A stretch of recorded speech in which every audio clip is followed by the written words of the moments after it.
아내의 빈자리. 아내가 어이없는 사고로 우리 곁을 떠난 지 4년. 지금도 아내의 빈자리는 너무나 크기만 합니다. 스스로 밥 한 끼 끓여 먹지 못하는 어린아이와 남편을 두고 떠난 심정이야 오죽하겠지만 난 나대로 아이에게 엄마 목까지 해주지 못하는 게 늘 가슴 아프기만 합니다. 언젠가 출장으로 인해 아이에게 아침도 제대로 챙겨주지 못하고 출근 준비만 부랴부랴 하다가 새벽부터 집을 나섰던 적이 있었지요. 전날 지어 먹은 밥이 밥솥에 조금은 남아있기에 계란찜을 얼른 데워놓고 아직 잠이 덜 깬 아이에게 대강 설명하고 출장지로 내려갔습니다. 그러니 일이 손에 잡힐 리가 있나요? 그저 걱정이 되어 몇 번이나 전화로 아이의 아침을 챙기느라 제대로 일도 못 본 것 같습니다. 출장을 다녀온 바로 그날 저녁 8시 집으로 돌아온 나는 아이와 간단한 인사를 한 뒤 너무나 피곤한 몸에 아이의 저녁 걱정은 뒤로 한 채 방으로 들어와 양복 상의를 아무렇게나 벗어던지고 침대에 대자로 누웠습니다. 그 순간 푹 소리를 내며 빨간 양념국과 손가락만한 라면가락이 침대와 이불에 퍼질러지는 게 아니겠습니까? 펄펄 끓는 컵라면이 이불 속에 있었던 것입니다.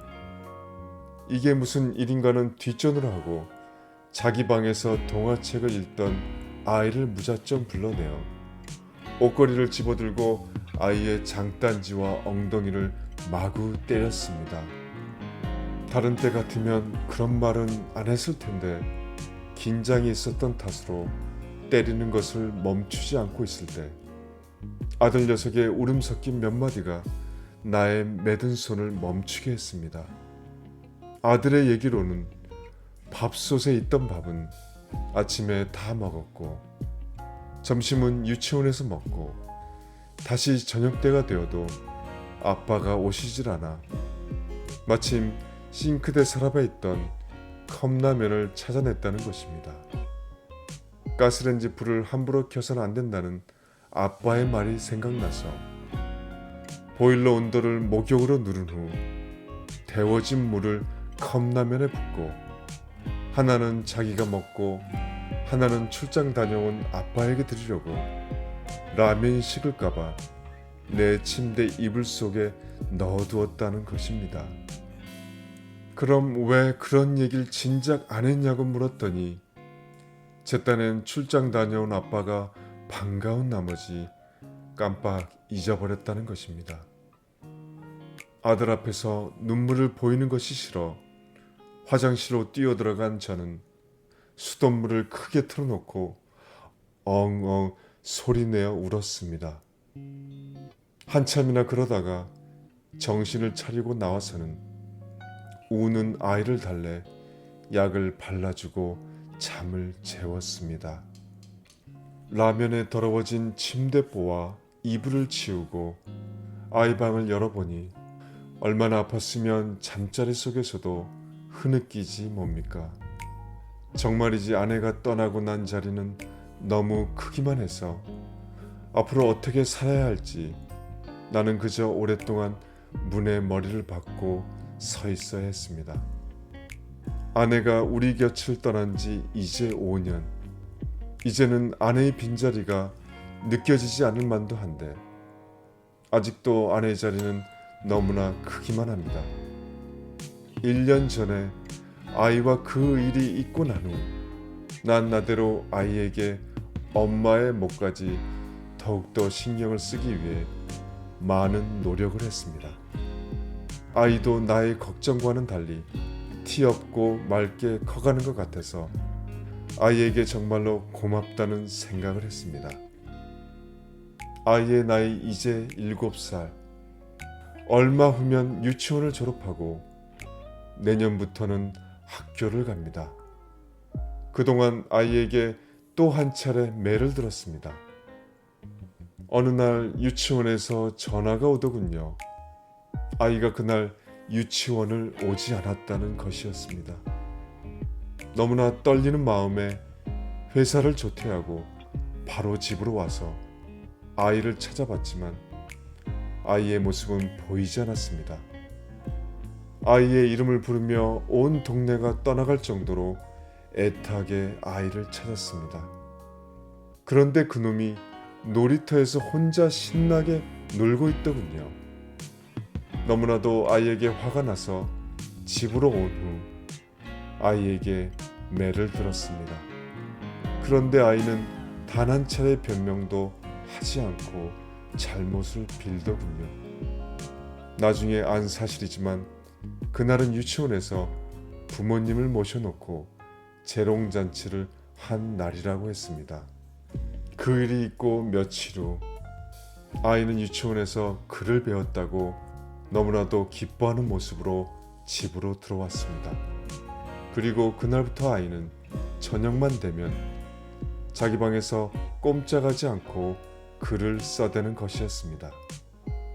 아이의 모습이 얼마나 기특한지, 비록 아내가 없지만 하늘에서 아이의 모습을 보곤 미소 짓고 있을 생각을 하니 난 또 다시 흐르는 눈물을 참을 수가 없었습니다.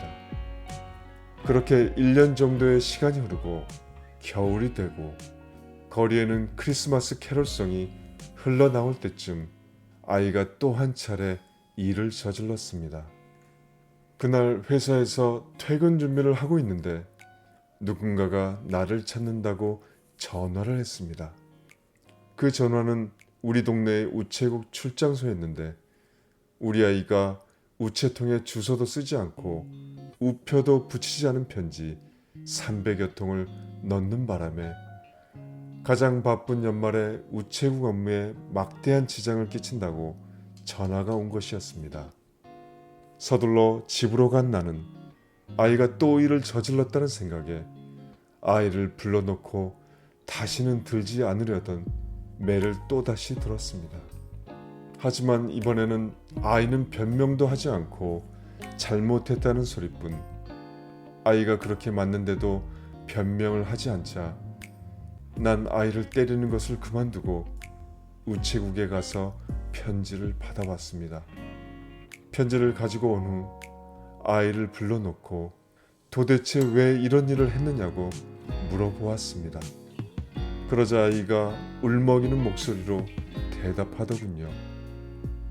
엄마에게 편지를 보낸 거라고. 순간 울컥하며 나의 눈시울이 빨개지는 것을 느꼈습니다. 하지만 아이가 바로 앞에 있는 터라 아이에게 티내지 않고 다시 물어보았습니다. 그럼 도대체 왜 이렇게 많은 편지를 한 번에 보냈느냐고.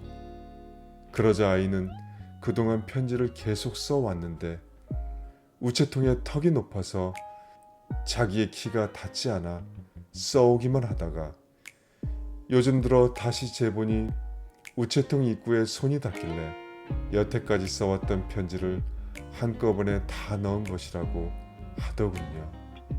전 아이에게 무슨 말을 해야 할지 그리고 어떻게 말을 해줘야 할지 막막했습니다. 잠시 후 아이에게 난 이렇게 말해주었습니다. 엄마는 하늘에 계시니까 다음부터는 편지를 쓰고 태워서 하늘로 올려보내라고. 그리고 그 편지들을 가지고 바깥으로 나왔습니다. 주머니 속에서 라이터를 꺼내서 그 편지들을 태우기 시작했습니다. 그러다가 문득 아이가 엄마한테 무슨 얘기를 하고 싶었을까 궁금해졌습니다. 그래서 태우던 편지들 중 하나를 들고 읽어보았습니다. 보고 싶은 엄마에게, 엄마, 지난주에 우리 유치원에서 재롱잔치를 했어. 근데 난 엄마가 없어서 가지 않았어. 아빠가 엄마 생각할까봐 아빠한테 얘기 안 했어. 아빠가 나 찾으려고 막 돌아다니는데 난 일부러 아빠 보는 앞에서 재미있게 놀았어. 그래서 아빠가 날 마구 때렸는데도 난 끝까지 얘기 안 했어. 나 매일 아빠가 엄마 생각나서 우는 거 본다. 근데 나 엄마 이제 생각 안 나. 아니, 엄마 얼굴이 생각이 안 나. 엄마, 나 꿈에 한 번만 엄마 얼굴 보여줘. 알았지? 보고 싶은 사람 사진을 가슴에 품고 자면 그 사람이 꿈에 나타난다고 하던데 엄마도 그렇게 해줄 거지? 그 편지를 읽고 또다시 고개를 떨구었습니다. 도대체 이 안의 빈자리는 언제 채워질까요? 아니, 영원히 채워지지 않는 이 자리는 나의 눈물로만 채워야 하는 걸까요? 정말이지, 아내가 떠난 빈자리는 너무나 크기만 해서 시간이 지나도 채워지지가 않습니다.